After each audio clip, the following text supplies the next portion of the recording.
ధర్మస్థలం యొక్క చరిత్ర.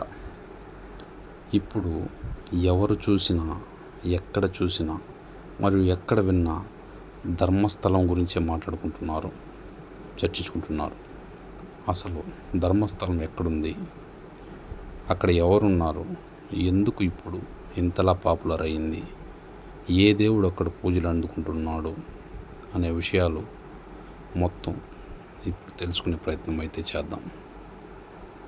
ధర్మస్థలం ఎక్కడుందంటే దక్షిణ కన్నడ జిల్లాలో, కర్ణాటకలో ఈ ధర్మస్థలం అయితే ఉంది.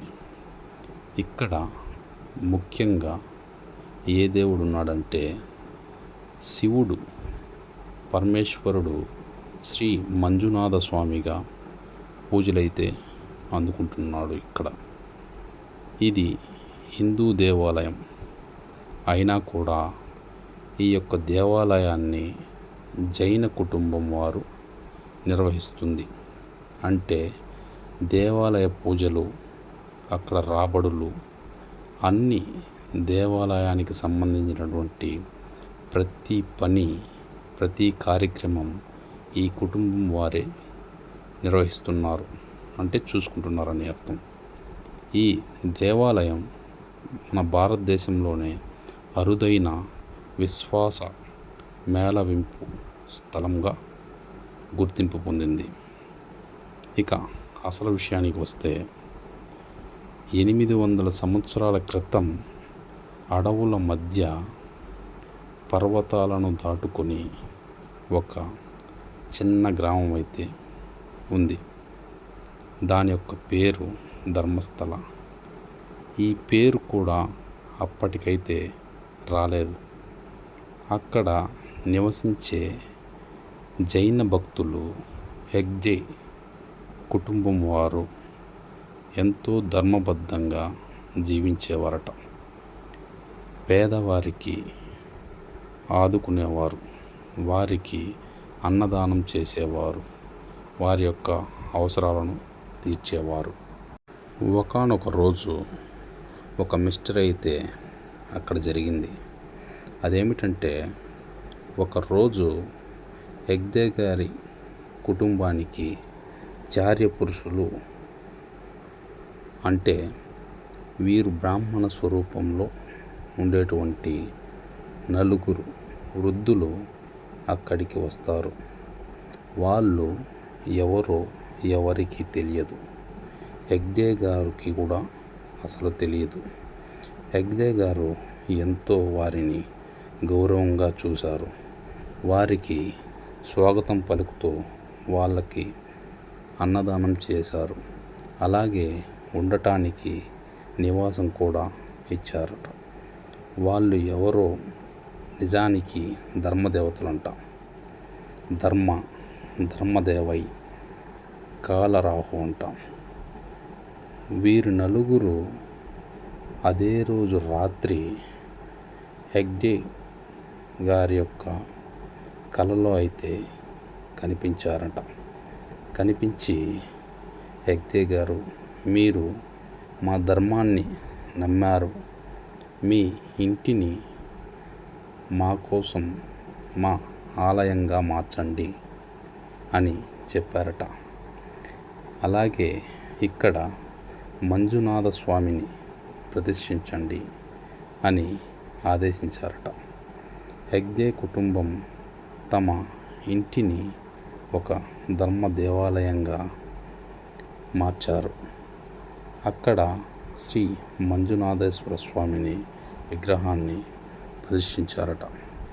అలా అక్కడే మొదలైంది ధర్మస్థల చరిత్ర.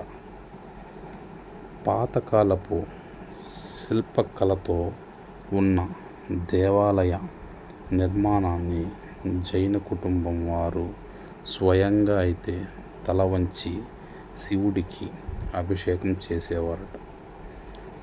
ఒక జైన కుటుంబం తాము హిందువులు కాకపోయినప్పటికీ శివుడికైతే ప్రతిరోజు పూజలనేవి చేస్తూ ఉండేవారట. అలాగే ప్రతిరోజు అన్నదానం చేసేవారట. దాంతోపాటు విద్యాదానం, మరియు ఆరోగ్య సేవలు కూడా ఎన్నో ప్రజలకు అందిస్తూ సేవ చేసేవారట. ఇక ధర్మస్థలం యొక్క విశేషాలు అనేది ఇప్పుడు తెలుసుకుందాం. అందులో మొదటిది నిత్య అన్నదానం.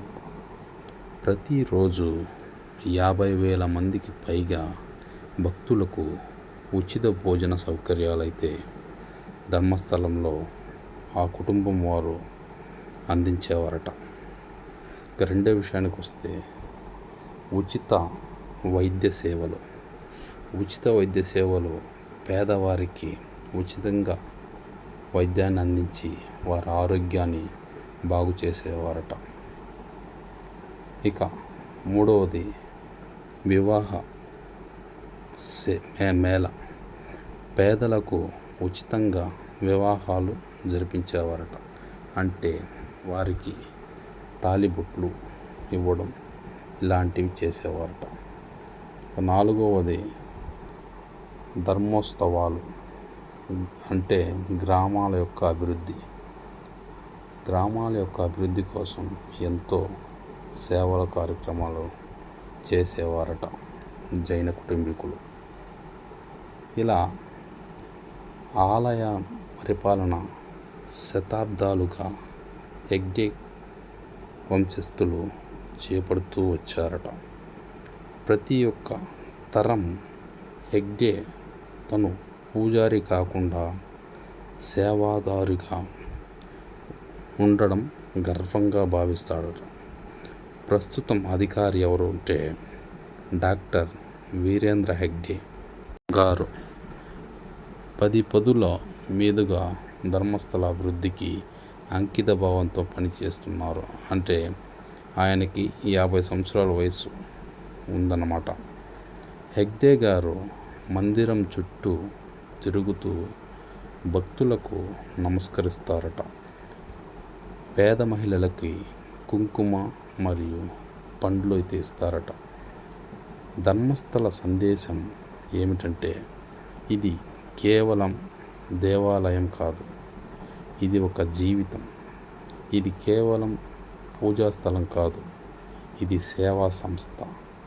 ఇక్కడ శివుడు మాత్రమే కాకుండా మనుషుల మధ్య ఉన్న భిన్నతలు ఒకటయ్యే స్థలం అని ఇక్కడి యొక్క ధర్మ సందేశాలు.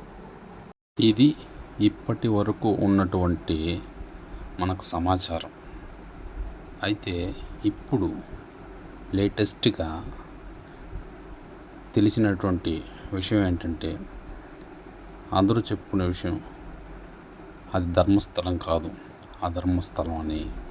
అక్కడ ఎన్నో పాపాలు జరిగాయని, ఎన్నో మానభంగాలు జరిగాయని, అలాగే ఎన్నో హత్యలు జరిగాయని, ఇలా ఒకటేంటి చాలా కొన్నిగా ఒక్కొక్కటిగా బయటపడుతూ వస్తున్నాయి.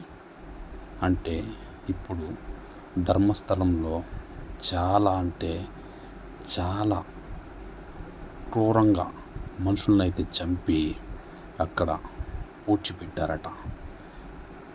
అక్కడ పూడ్చిపెట్టిన శవాలను అయితే ఇప్పుడిప్పుడు ఒక్కొక్కటిగా వెలికి తీస్తున్నారు. ఆ విషయాలు నెక్స్ట్ వీడియోలో తెలుసుకుందాం. ఈ విషయాలన్నీ మీరు కొత్తగా తెలుసుకున్నట్లయితే మన వీడియోకి ఒక లైక్ చేయండి, అలాగే ఛానల్ని సబ్స్క్రైబ్ చేయండి, వీడియోని షేర్ చేయండి. Thank you for watching. Thank you.